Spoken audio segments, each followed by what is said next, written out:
Welcome to Celtic State of Mind. I am joined by Kevin Graham to talk about a positive first half. Kevin, this is something of an unusual event. We will be speaking about a decent performance by Celtic. Let's focus straight away on those who we've not seen much of over the piece. Hazard, Klimala, Soro, Turnbull and Duffy. And I think we need to start with Turnbull. What an outstanding first half from David Turnbull. Excellent. Bit of surprise with Neil Lennon where he's actually playing, So we all thought it was a 3-5-1-1, and it's looked like it's been a 4-4-1-1 with Turnbull being behind Klimala, and it's been an absolute genius move by the manager. And Turnbull's been fantastic. His first touch, he's always looking to go forward. The energy that him and Klimala have got up top has been really, really good. I've been well impressed where there's no gaps in between us as well. Yep. That they find that we're very, very compact, and that's something that we haven't been for weeks. Look, we are playing well. We are playing well, and it's bloody brilliant. It's good to watch. It's good to watch, Kevin. I think the very fact that Lille have still something to play for shows that this isn't a case of the opposition taking their foot off the gas and Celtic excelling as a result of that. I mean, looking at some of the involvement of Turnbull in that first half, I think his ball retention is excellent. Even when it looks as though, he might be in a tight situation a couple of times, he's just scooped the ball over the top of the heads of the Lille defenders. He's not scared to take a shot from distance as well. And incredibly enough, we scored from a corner from the toe of Turnbull onto the head of Julian. So there's nothing at all about that first half performance that I'm not enthused by. I mean, even the penalty kick, and unfortunately, Frimpong was taken off as a result of the tackle. But it was a through ball by Turnbull. It looked as though the move was dead, but he still had the vision to play Frimpong through. A couple of excellent corners, a drive and a shot. His delivery has been exceptional. And I didn't want to get too carried away, Kevin. I don't want to get too carried away that we're watching a Celtic performance there that's more positive than anything else. Let's talk about Soro. He's a tenacious little battler, isn't he? Isn't he half? He's a wee midget. He's got a very good reading of the game. He seems to get his toe on things. Being able to, he sticks a foot in here and there. Him and McGregor are very tight together and working well. It's quite noticeable that Soro has no intention of actually going forward, which sometimes Scott Brown actually does have. But we Soro's been fantastic. He's been the type of player that we've been calling out for. If his form continues, he's been the type of player that he's been calling out for. I did have a wee laugh when we actually scored, and Julian rubbed him on the head because the height difference between the two of them was quite funny. But his energy in there brilliant. Has been brilliant for the first 45 minutes. Him and Turnbull's energy has been great. Even Henderson coming on there, he's got a bit of energy on that right hand side as well. We've got to say we're actually pressing well. We're pressing as a unit, and we're defending as a unit. And I must admit, Moy on that left hand side, he's doing a job. It's maybe not the job that you want to do, but he's doing a disciplined job on that left hand side. It's a good point because we look at El Yunusi, he's a goal scorer. He seems to have a bit of flair about him, Kevin. That's not what we're seeing tonight, but he's working as part of this unit, and it looks as though him and Laxalt are doing an excellent job down the left-hand side. I was a bit surprised, I must admit. You and I spoke before the game about the shape. I was a bit surprised because quite a few folk have said, Ajer might be able to not only be adapted from midfield to centre-back, but adapted from centre-back to right-back. He's done okay. It's quite difficult to tell when you're watching on the telly, because I've noticed in the away games this season in Europe, we've went to a 4-4-2 without the ball. And I thought that was maybe the case again tonight, with Ajer moving and Laxalt moving to right back and Laxalt moving to left back. But because of where the telecameras, it kind of looks like Ajer's been right back the whole night. Yeah, that's what it looks like, and Frimpong was in front of him. Look, we need to get the basics right, and sometimes maybe just having when we attack, having Ajer going into a back three with Julian and Duffy, then moving back out to a 4 is what we need to do. Is just get back to the basics, get back to just being defending first. and hopefully when you've got the energy of Sorrow, McGregor, Kamala and Turnbull there, they're going to create the chances for you. I think in the first half, Kevin, there was talk about the transition from defence to attack. I don't think that's an issue for Celtic.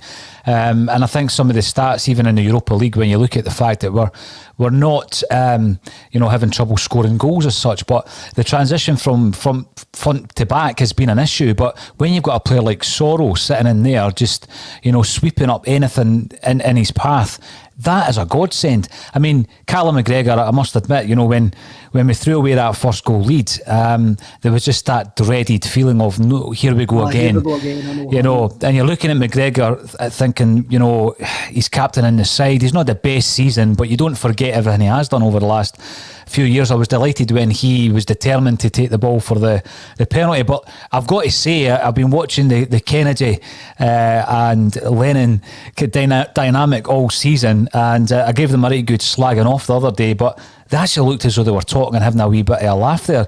I mean, what on earth that 45 minutes has done is for a fan base and even for the coaching staff is quite remarkable. Darren G mentions there's a freshness there to see. I thought there might have been a fractured nature to the team throwing all those guys together, Kevin. But I've got to say I was wrong. Darren's right. There is a real freshness to that approach. There is a freshness. I think it's just energy, and it's maybe just playing with the pressure off. It's not a pressurised game. We're up against a very good side. We're in a horrible run of form. There's no really any pressure on the players to go out there and do it. But they're going out there and actually performing and give us something to smile about. Look, it's a dead rubber of a game. We all know it's a dead rubber of the game. But as we says right at the start, we're just looking for something. We're just looking for anything that we're able to cling on from. And I'm sure we can go into a hyperbole after this. But at the moment, is that the name of an American football stadium? The Hyperbole. Hyperbole. Yeah. The Pepsi Max Hyperbole. Did you not notice Kennedy didn't celebrate Ulan's goal? Someone has mentioned that, yes, but he's obviously trying to remain composed. A few folk have had a dig at me for always having a go at John Kennedy, but listen, it's been there for everybody to see that he doesn't seem to have that same dynamic relationship with the gaffer that you would expect. But let's not focus on that. It was enjoyable, as FBS 013 states on YouTube. And when was the last time we could say that at half time? I'm not getting carried away, Kevin. I think that when you look at some of the performances this season, we were excellent for 20 minutes against Milan. We were excellent for 60 minutes against Lille first time round, 20 minutes against Hibs. Let's see if we can actually put in a performance for 90 minutes this season. Do you think that due to the energy and the impact of some of the new faces coming in, Neil Lennon will do as he normally does and go out in the second half as he started the first? This is a big second half for us. I want to see us keeping together. I want to see the game management being far, far better. As it's been pointed out to me that Lille have to win this game. But I think Milan are winning in Prague, so I don't think they need to win it. Now, I haven't actually looked at the table since we were going to finish bottom. But we need to game manage this out. We need to actually keep together, keep the energy going, and maybe the management will make. I think this is probably the first half time this season that we haven't spoken about making any changes. I know. Maybe that shows you everything. That tells you everything that you need to know. Yeah, absolutely. And there's quite a few comments. I'm going through as many as I can because it's half time and it's sometimes difficult to get as many as possible in there. But I think when we're looking at that, we're looking at even the fact that Ewan Henderson coming on, Kevin, it's playing without fear. There has been a very pedestrian nature to Celtic this season. And when you're looking at the way they're playing in that first half, if we could replicate that in the second half, then I think that my only regret would be we didn't do it against AC Milan last week, in preparation for the St Johnstone game, to stop the rot, because a rot has set in at Celtic. Let's talk also about, Hazard hasn't had much to do. He's not really put a foot wrong, didn't have much chance with the goal. And let's talk also about Duffy, because, can what I'm asking is, can we salvage anything from this player? He's been a very expensive addition on a temporary basis. It's all gone a bit wrong for Duffy. just as it has done for Celtic this season so far. Can we salvage anything from Duffy? There was a couple of moments, he's passed the ball out the park. There was another occasion where he wasn't quite sure what to do with it. He ended up just playing it 5 yards in front of himself. Do you think we can salvage anything at all from this player?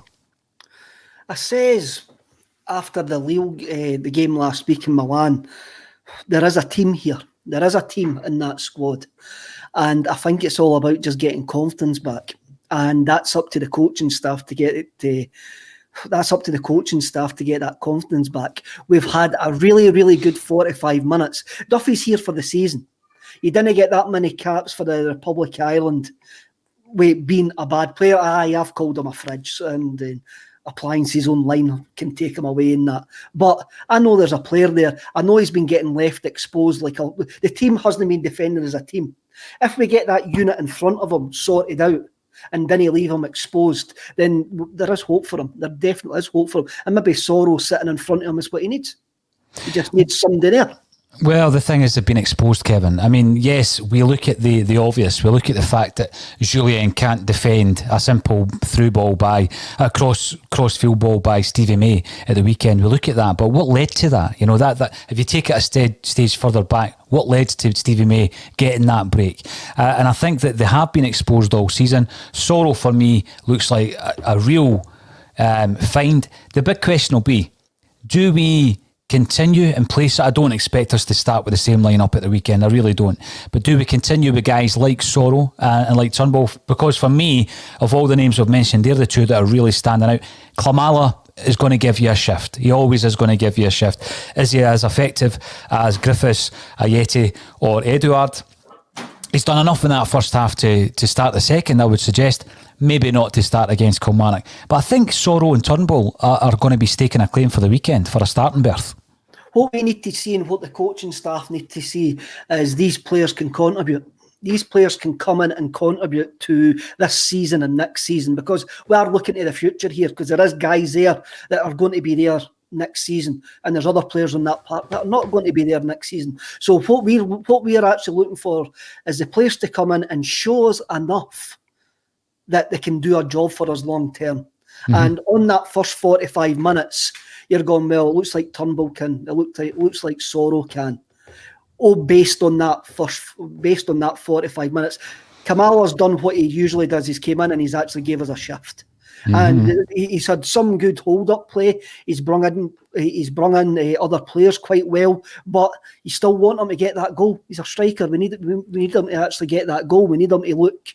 But he's got that pace. He's got pace to burn. He went down the right-hand side, and the boy panicked because the guy didn't actually think that Kamala was that quick. Mm-hmm. So he's a different for what we've actually got. He is different. He's very direct. He's a different option. But Kevin, I've just been informed that Gavin Strachan is in the dugout with his laptop. So let's rejoin the action for the second half, and hopefully it'll be as positive when we join you all at full time. Thank you once again, Kevin Graham, for joining me on A Celtic State of Mind.